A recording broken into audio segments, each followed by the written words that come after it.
Reasoning का question है जिसमें लूप संख्या ज्ञात करना है, यानी ये जो सबसे पहला क्वेश्चन देख पा रहे हैं इसे ज्ञात करना है। कैसे ज्ञात होगा, चलिए देखते हैं। ये सबसे पहला क्वेश्चन है। और देखिए रीजनिंग में जब भी ऐसे ऐसा क्वेश्चन आए जो बड़ा बड़ा नंबर दिखे तो अक्सर ये किसी न किसी का स्क्वायर होता है या तो क्यूब होता है। जैसे 256 को ही देख लीजिए, ये 16 का स्क्वायर है। अब 290 को चेक करेंगे तो ये किसी का स्क्वायर नहीं है। लेकिन अगर गौर से देखेंगे तो ये 17 का स्क्वायर करके अगर हम एक जोड़ देते हैं तो ये 290 चला रहा है। तो सेम लॉजिक, यानी ये जो पैटर्न देख पा रहे हैं इसी पैटर्न से हम लोग इसको भी ज्ञात करेंगे। तो 961 किसका स्क्वायर हो सकता है, ये 31 का स्क्वायर है। और उसके बाद हम लोग जब इसका मंगाना चाहेंगे तो इसी पैटर्न के अनुसार मंगाएंगे। तो 31 के बाद हो जाएगा 32। तो 32 का स्क्वायर क्या होता है, 10 24 होता है। लेकिन आपको पता है इस पैटर्न के अनुसार हमें एक जोड़ना था, तो इसमें भी क्या जोड़ेंगे, एक जोड़ेंगे। तो इसमें भी एक जुटेगा तो 10 24 आ जाएगा, सॉरी 25 आ जाएगा। चेक करेंगे ऑप्शन में है कि नहीं है, बिल्कुल है, यानी ऑप्शन नंबर सी इसका करेक्ट होगा। क्वेश्चन नंबर 1 को आप बहुत ही बेहतरीन ढंग से समझ चुके हैं। चलिए अब क्वेश्चन नंबर 2 को देखते हैं। ये भी नंबर एनालॉजी का क्वेश्चन है, यानी रीजनिंग का क्वेश्चन है। इसमें हमें इसका वैल्यू ज्ञात करना है, कैसे हो सकता है। तो सबसे पहले इस दोनों लॉजिक देखना होगा, ये किस लॉजिक से पहले ये आया है। जब इसका पैटर्न हमें मिल जाएगा तो हम लोग इसका भी ज्ञात कर लेंगे। देखिए, अगर हम इसका पैटर्न ढूंढें तो ए का विपरीत संख्या क्या होता है, जेड होता है। और एफ का विपरीत अगर पकड़े तो ये यू होता है। उसके बाद के का विपरीत पकड़े तो ये होता है पी। और पी का विपरीत पकड़े तो ये होता है के। अब पैटर्न को मिलाइए, जेड यू पी के, यानी विपरीत संख्या से मिल रहा है। तो सेम लॉजिक हम लोग इसमें भी अपनाएंगे और इसका भी विपरीत बनाएंगे। तो बी जी एल और क्यू, इसका विपरीत होता है वाई, इसका विपरीत होता है टी, इसका विपरीत होता है ओ, और इसका विपरीत होता है जे। तो चेक करते हैं ये है कि नहीं ऑप्शन में, वाई टी ओ जे। वाई टी ओ जे सबसे पहला ऑप्शन इसका करेक्ट है। देखिए, अगर आपको रीजनिंग में अगर ऐसे ऐसे क्वेश्चन को तुरंत सॉल्व करना चाहते हैं तो दो चीज आपको याद करना होगा। सबसे पहले इसका विपरीत संख्या और या तो इसका नंबर प्लेस। दोनों से देखिए, नंबर प्लेस अगर आप याद कर लेते हैं तो उसे विपरीत निकाल सकते हैं। अगर चाहते हैं जल्दी से जल्दी बनाने के लिए तो आपको इसका विपरीत संख्या के साथ साथ नंबर प्लेस भी आपको याद करना होगा, ठीक है। तो चलिए नेक्स्ट क्वेश्चन को देखते हैं अब। तो क्वेश्चन नंबर 3 में भी तो क्वेश्चन नंबर 3 में भी इसका वैल्यू ज्ञात करना है। चलिए देखते हैं किस प्रकार से होगा। देखिए, जब भी आपको ऐसे लेटर्स दिख जाए तो इस लेटर्स का अक्सर आप जो है नंबर प्लेस लिख लीजिएगा। नंबर प्लेस लिख लेने के बाद सोचना आसान पड़ जाता है। चलिए सबका नंबर प्लेस लिखेंगे। सी का ये हो जाता है 3 पर, आई ये हो जाता है 9 पर, और ये एल ये हो जाता है 12 पर, ठीक है। चलिए क्यू को देखते हैं। तो ये क्यू हो जाएगा 17 पर, डी हो जाएगा 4 पर, और यू हो जाएगा 21 पर। उसके बाद पी का भी लिख लेंगे। तो ये पी हो जाएगा 16 पर, एफ हो जाएगा 6 पर, और वी हो जाएगा 22 पर। के का भी लिख लेते हैं। तो के आ जाएगा 11 पर, और एन आ जाएगा, ये आ जाएगा 14 पर। चलिए अब देखते हैं किस प्रकार से बनेगा।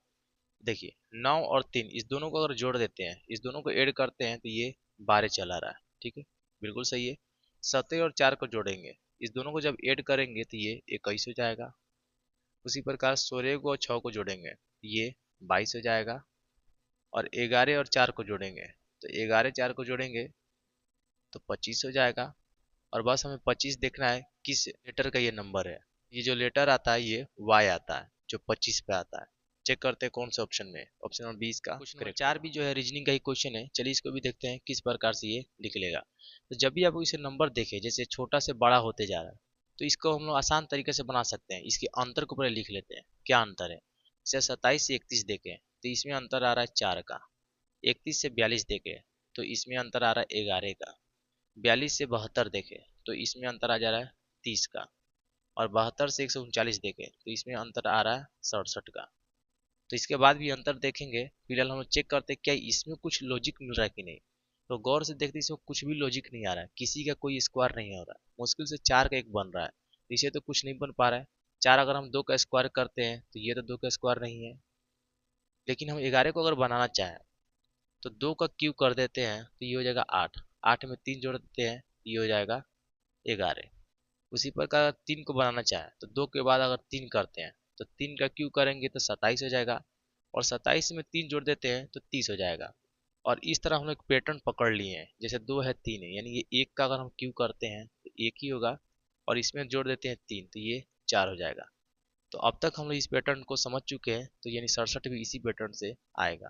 तो 3 के बाद हो जाएगा 4, 4 का अगर क्यू करते हैं तो 4 चौका 16, 16 चौका हो जाएगा 64, 64 में 3 जोड़ देंगे तो ये हो जाएगा 67। ठीक है, तो 4 के बाद अब हमें 5 का क्यू करना होगा।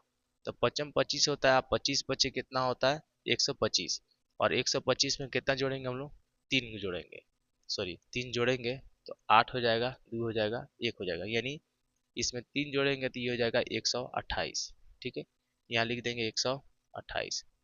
अब आपको पता है कि ये जो 128 यानी अंतर है, तो इसमें हम लोग क्या करेंगे जोड़ देंगे। 139 में 128 को जोड़ देंगे तो हमें अंतर पता चल जाएगा। 9 8 17 के साथ हाथ में 3 2 5 1 हो गया 6, ये हो गया 2, यानी 267 यहाँ पे आना चाहिए, 267। ऑप्शन में चेक करते हैं, 267 दिया। तो अब तक जो 4 क्वेश्चन वो सोल्व किए हैं सब रीजनिंग का था, नंबर एनालॉजी का था, लेकिन अब ये पांचवा जो क्वेश्चन है ये ब्लड रिलेशन का है। बहुत ही मजेदार क्वेश्चन है, चलिए देखते हैं। तो जे जो है टी का पुत्र है, एक एक करके बनाते चलेंगे। तो यहाँ बना देते हैं जे, बना देते हैं जे, किसका पुत्र है टी का है। तो ये जो जे है टी का पुत्र है, यहाँ लिख देते हैं पुत्र। तो ये जो है या तो ये माँ हो सकता है या तो ये पापा हो सकता है कि नहीं। तो जे जो है टी का पुत्र है, ये तो माँ हो सकती है, तो पापा हो सकता है। उसको देखते हैं टी जो है एफ का माता है, टी एफ का माता है, ये जो टी है एफ का माता है। तो इसको हम लोग बना देते हैं। इसका मतलब ये हुआ जी ये भी पुत्र होगा ना तो क्या होगा पुत्री होगा, पुत्र होगा ना तो पुत्री होगा। और ये भी क्या है माता है, तो ये पिता तो नहीं हो सकता, माता ही पे चल रहा है। ठीक है, उसे देखते हैं टी का पुत्र एल है, टी का पुत्र यानी इसका एक और कोई पुत्र है जिसका नाम एल है, ये क्या है पुत्र है। ठीक है, तो ये माँ है। चलिए इसमें चेक करते हैं क्या करें कि जे एल से किस प्रकार संबंधित है। तो ये जो जे है एल से किस प्रकार संबंधित है। अरे भाई भाई भाई का संबंध है, देख रहे हैं पुत्र है माँ एक ही है, यानी भाई का क्या है संबंध है। तो ऑप्शन में चेक करते हैं भाई, ऑप्शन नंबर डी इसका करेक्ट होगा। ठीक, तो इस प्रकार से हम लोग 1 से लेकर 5 तक के रीजनिंग का सॉल्यूशन किए। अगर आपको वीडियो अच्छा लगे तो चैनल को सब्सक्राइब जरूर करिएगा और वीडियो को लाइक कर दीजिएगा। ठीक है, अगर आपको बहुत ज़्यादा अच्छा लग रहा है तो आप इस वीडियो को शेयर भी करिएगा और दोस्तों को भी बताइएगा।